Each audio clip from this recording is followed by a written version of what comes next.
Recruitment council यानी कि TRC में शामिल होने के लिए आवेदक को आप ये जो साइट दिख रहे हैं trc.mponline.gov.in पर जाना पड़ेगा। आप गूगल क्रोम पर जाकर TRC MP ऑनलाइन भी लिख देंगे तो आपकी ये साइट आपके पहले ही सर्च पर आ जाएगी।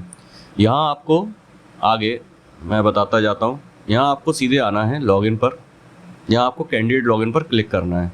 अगर आप अपना प्रोफाइल ID और पासवर्ड भूल गए हैं तो आप प्रोफाइल अपनी फिर से बना सकते हैं। वहाँ आपको अपना प्रोफाइल बनाने के लिए आपको शिक्षक वर्ग का पद का चयन करके रोल नंबर और डेट ऑफ बर्थ आपको डालना पड़ेगा।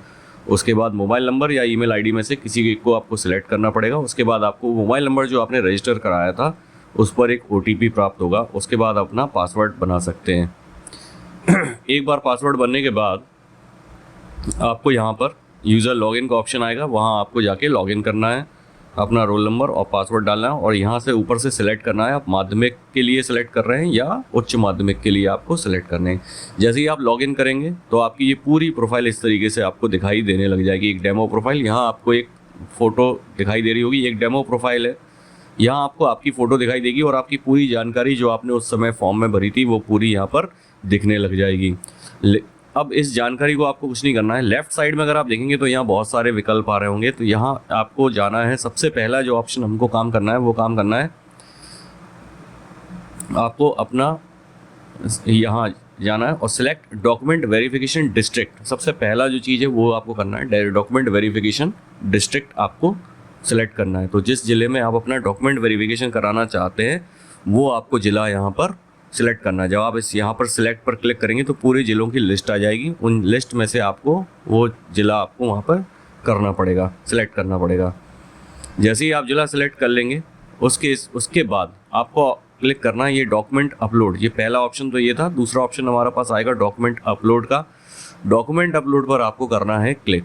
डॉक्यूमेंट अपलोड पर आप जैसे ही क्लिक करेंगे तो आपको ये इस तरीके का ये दिखाई देगा, जहाँ आपको डेट ऑफ बर्थ, B.Ed की मार्कशीट, पोस्ट ग्रेजुएशन, अगर आप उच्च माध्यमिक के लिए कर रहे हैं तो पोस्ट ग्रेजुएशन, और अगर आप सिर्फ माध्यमिक के लिए कर रहे हैं तो ग्रेजुएशन की मार्कशीट आपको लगाना पड़ेगी। तो यहाँ आप जितनी भी चीज़ें आपको दिखाई दें वो आपको यहाँ पर अपलोड करना पड़ेंगी।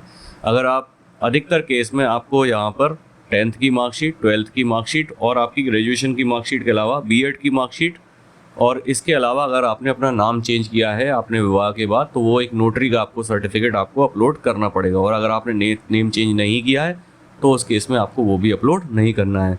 तो 4 से 5 डॉक्यूमेंट अधिकतर केस में आपको अपलोड करना है। MP डोमिसाइल ज़रूर आप बना के रख लें, उसको भी आपको अपलोड करना पड़ेगा।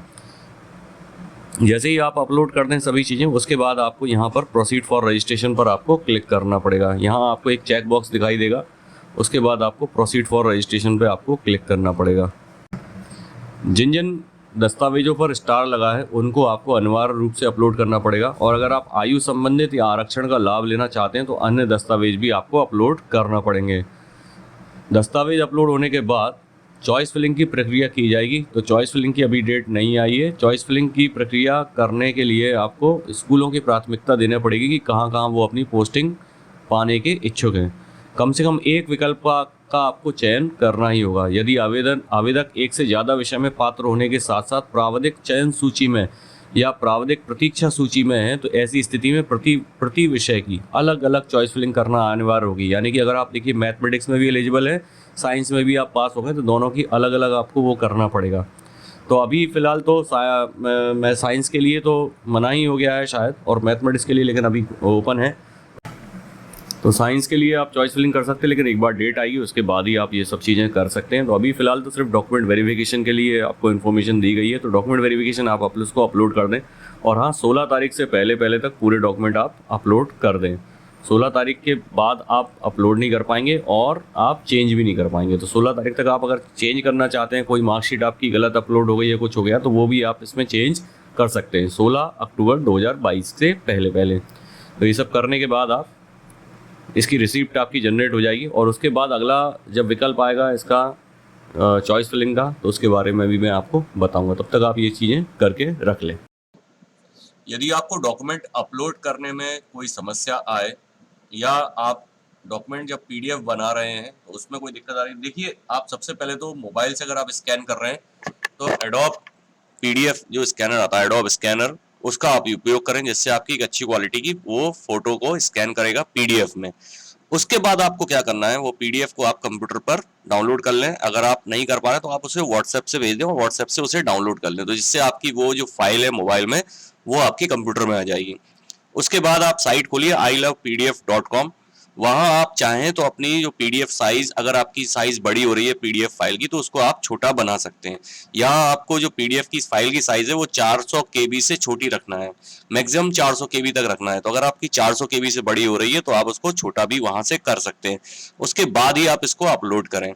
दूसरी बात, जब आप ग्रेजुएशन की मार्कशीट अपलोड करें तो आपके पूरे सेमेस्टर या पूरे जितने भी ईयर्स हैं, अगर आपने first year, second year, third year की 3 मार्कशीट्स हैं तो तीनों मार्कशीट्स को आपको अपलोड करना है। दूसरा, आपको मूल निवासी भी आपको इसमें अपलोड करना है, और सभी की पीडीएफ की जो क्वालिटी है वो इतनी साफ होनी चाहिए कि जिसमें आपके उसमें अंक, आपका नाम और आपकी ये सभी जानकारी क्लियरली दिख रही हो। तो ये सब आपको करना पड़ेगा, इस बात का आपको विशेष ध्यान रखें।